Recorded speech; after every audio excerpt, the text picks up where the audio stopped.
So after you've found your clay, you brought it home, there's a few different stages of things you need to do before it is the kind of ball of clay that you can use to make things with and fire.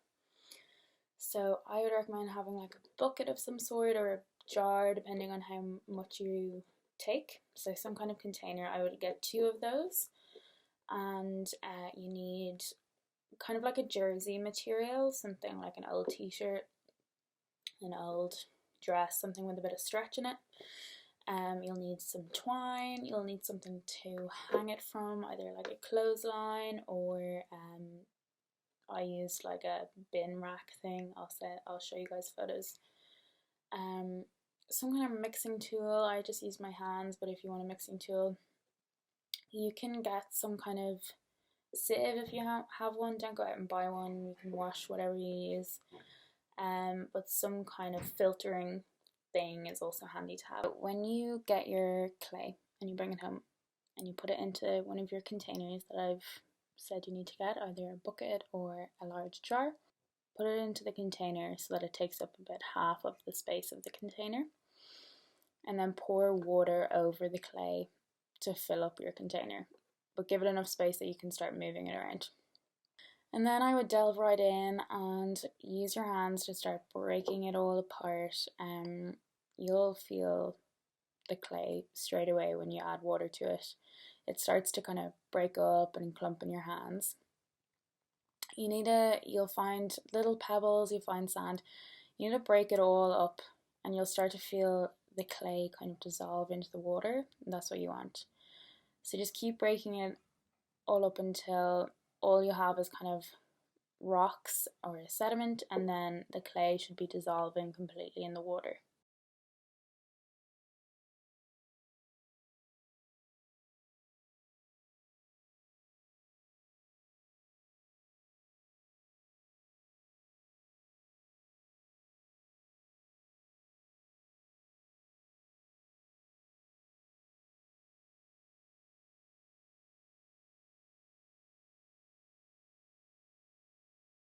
Once you've done that, you need to leave it sit for a little bit. Usually about half an hour is long enough, because what will happen is it'll start to separate into different layers. You'll have a bottom layer of any larger rocks or little kind of pieces of sediment. They can be quite big or they can be quite small depending on where you got it from. The second layer will be maybe some sand. Sometimes you get a layer of sand as well, or sometimes that's mixed in with the rocks as well.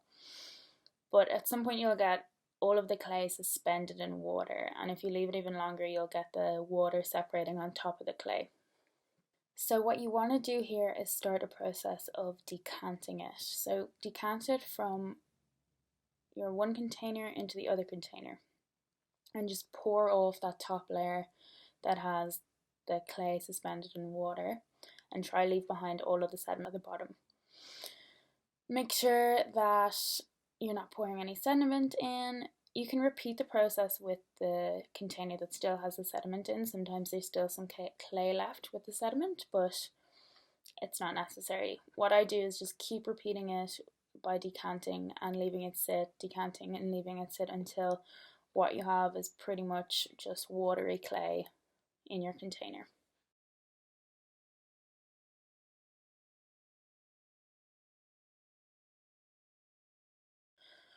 Once you've finished there and you have this container full of watery clay, you're basically pretty much there. All you need to do then is start this fun process of figuring out how you're going to hang it up. So basically, because you've added a load of water to it, the clay has a lot of moisture in it, and you need to filter that water out. So get your old t-shirt or old dress or whatever it is, and try and cut a nice big square, big enough that would contain the whole body of water that you are using. I use multiple different ways of using this, and this is kind of where my different apparatus came in during my grad show. So I actually built these structures that would hang large bodies of this stuff. But you can get creative with this. Like the first things I ever used were bin racks from college. You could use like under a table outside. You could use anything really. I got pretty creative with this. But you want to so stretch out your t-shirt material in a way that you can clip it onto something or catch it in something or have it somewhere so that it's not all just going to collapse. And pour your watery clay mixture into that t-shirt material. And you'll see it'll kind of, that's why you want a bit of stretch in it, because you want to let the material stretch down, take on all of the weight of the clay. And then you want to tie that t-shirt off and turn it into kind of like a ball shape, and then just leave that hang for about a day or two. You'll see straight away the water, pure water, will start just dripping out of it, and the clay won't be able to get through the stretch material. You can even buy jersey material, but I would just use a t-shirt. You can start feeling the ball of the material. At first it'll just kind of bounce back at you because there's to be a lot of water content in it.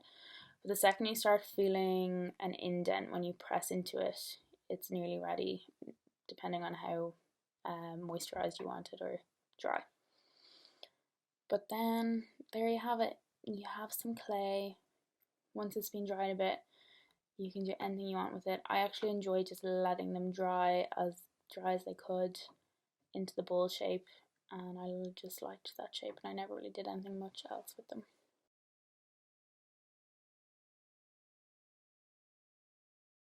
So once you have your clay dried and you've made it into something, or maybe not, you want it to be bone dry as usual with normal clay.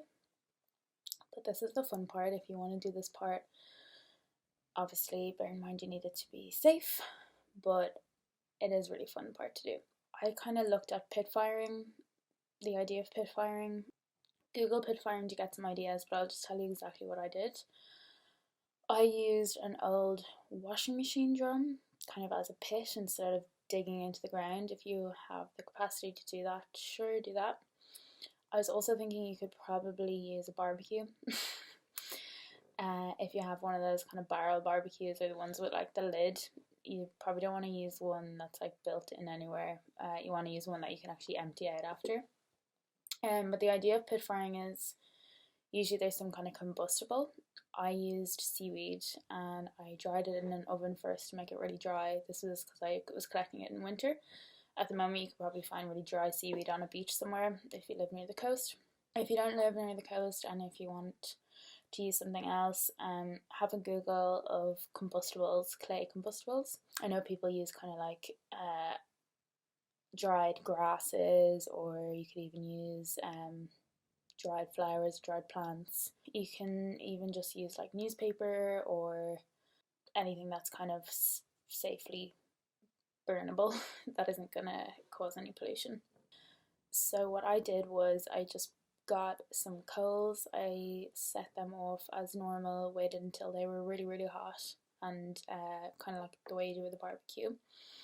Then I put a few layers of my seaweed on top of that once it was really hot.